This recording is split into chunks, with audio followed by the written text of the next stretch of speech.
Our first guest tonight is an Emmy Award-winning actor you know from hit shows like Cheers, Curb Your Enthusiasm, and The Good Place. He stars in Mr. Mayor, which airs Thursday nights at 8 p.m. here on NBC. Let's take a look. Now, I know a bunch of you independent thinkers wouldn't even wear masks, but what about helmets? It's simple. Download our free helmet sharing app, Safe LA. Use the map feature to locate a helmet. Now you're ready to enter the unique 14-digit code that releases the helmet's security cover. You then have 20 seconds to... Are you kidding me? Couldn't we just put them in a bin or something? I don't know. Okay, all right. Please welcome back to the show, one of the best, Ted Danson. How are you, Ted? I'm great. How are you? Nice to see your face. It's nice to see your face, too. Are you in a sitcom kitchen right now or your personal kitchen? It's a new build rental up in Vancouver, so it is very similar to a sitcom kitchen. That's right. Now Yep.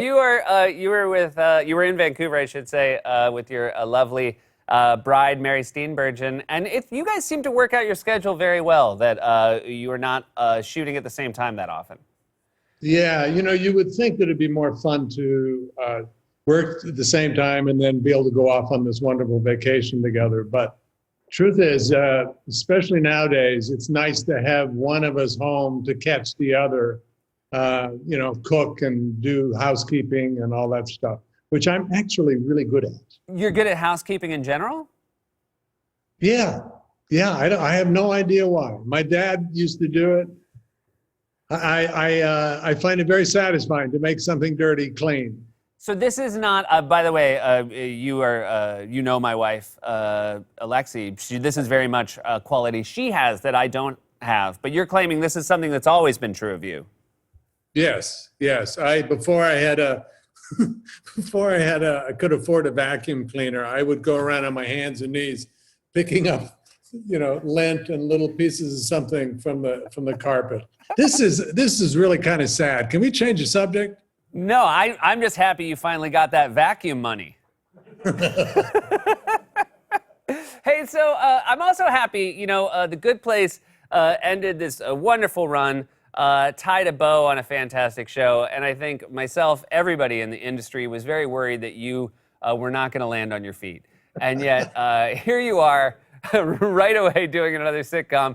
How quickly after The Good Place were you aware of this project and the fact that you would be doing it? Actually, before we finished shooting, because Mike Schur, our creator, knew before the season started that this would be the last season of The Good Place. So he let us all know. So we really had, 5 or 6 months of preparation of being able to say goodbye and also move on. Mike Schur, who I got to know working with him at SNL, and now, of course, you're working with Tina Fey and Robert Carlock, who I knew the same way. They're all friends with Mike, vice versa, but Mr. Mayor is a very different kind of show, don't you think? Yes. It's a lot sillier. And boy, do we go fast. I kind of grew up in the Cheers, here's a joke. It was really funny, wasn't it? Great, let's have a laugh. Okay, we're gonna move on now. And this is like you just tear through the jokes and buckle up. You can always rewind it if you want and check it out, but they don't stop for the laugh. So yeah, at 73, I'm having to learn how to speak quickly. Well, it's interesting because the main difference, of course, is that Cheers, there was a live studio audience that was reacting to very funny jokes. As somebody who watched Cheers, I greatly appreciated watching you all in the laughter. But especially on a show like Cheers, it must have been weird figuring out what to do while the audience was laughing. I read, and please tell me this is true because it made me very happy, that you also didn't know what to do as an actor, and they gave you a note on what to do while the audience was laughing. Yes, it started out just eat a peanut. Just say your joke, eat a peanut. And then we found out that wasn't funny, so we moved to pretzels. Ate a lot of pretzels. It's funny, but you do need, with an audience, a live audience, you do need that in case your joke isn't that funny and you thought it might be, you do need that thing to go to so you don't just go, oh no, it wasn't funny. That's I mean, I was going to say what an interesting thing. I would love to experience it, but you might know I used to do this show with an audience. So I'm kind of finding out in real time what it's like to go from a Cheers to a Carlock Faye project. It's crazy. And now with COVID, before we started, it took us a year to shoot 9 episodes because of this doggone pandemic. It started out that they were on the floor, in Video Village watching, and you could go around the corner and you could see that they were enjoying it, or it was funny, or it needed work, or whatever. And then we had the 9-month hiatus because of COVID, the shutdown. And when we came back, things were vastly different. They were in New York on a computer screen, Zooming with us, and we had masks and shields. So you'd come up, and is that Tina? I guess so. She's giving me a note, and okay. It was not as much fun, I'll have to admit. One thing, though, that Bobby spoke about, and I actually moderated a panel with you in the cast, and it seems to be true, is that because you had this very long gap from shooting the pilot to going back to work, and then another gap from when you started shooting the first episodes until now, you did get very close as a cast. That must be nice.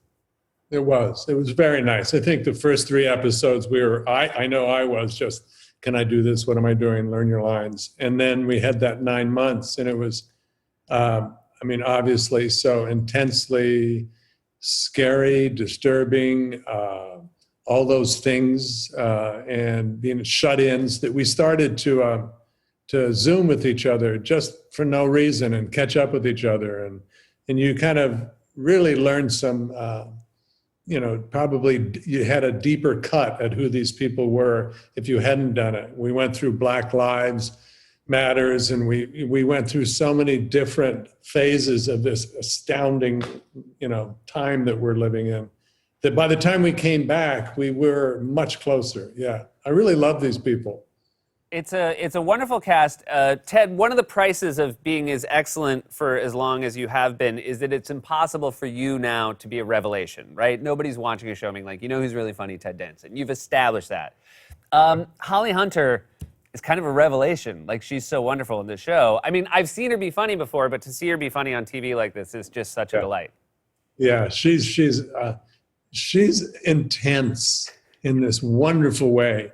You know how when you play tennis with somebody and if they're better than you, your game comes up? Man, she hits the tennis ball back so fast. It is incredible. And she's ferocious and relentless. And I'm really tickled to be able to work with her because I love her and have loved her acting for so long. And then, speaking of, I don't know if it's a revelation, because we've always known that Bobby Moynihan is just out of the gate funny, but oh my God, he's wonderful on our show. It makes me genuinely happy knowing you both personally and what nice people you are. It makes me genuinely happy to see you guys working together because you're great together. Yeah, he is just the sweetest, kindest, happiest daddy. He's incredible. I should note you are playing the mayor of Los Angeles. It's a fictional mayor. It's not based on anybody, but it does seem nice to, in this day and age, show people that anyone can be an elected official, because that really strikes me as what your character is. Yeah, no, I am that 73-year-old, very white, very rich guy who should not still be in the game. He should be irrelevant, and somehow lucks into it. And there's this great line that's actually true where my staff is saying, don't tell him, but the truth is that he got 67% of the vote, but only 18% of Los Angeles votes in the mayoral elections on an off year if it's not a presidential election. So I got 8% maybe of the vote. So, and that's true. That's literally what happens. You're both, your character is both incredibly underqualified, but I still think you're better than most. And it is always just such a delight to see you, Ted. Thanks so much for making time for us today. Thanks for talking about the show. Much love to everybody. And Mary did ask me to tell you it's time to start cleaning up. Mr. Mayor airs Thursday nights at 8 right here on NBC.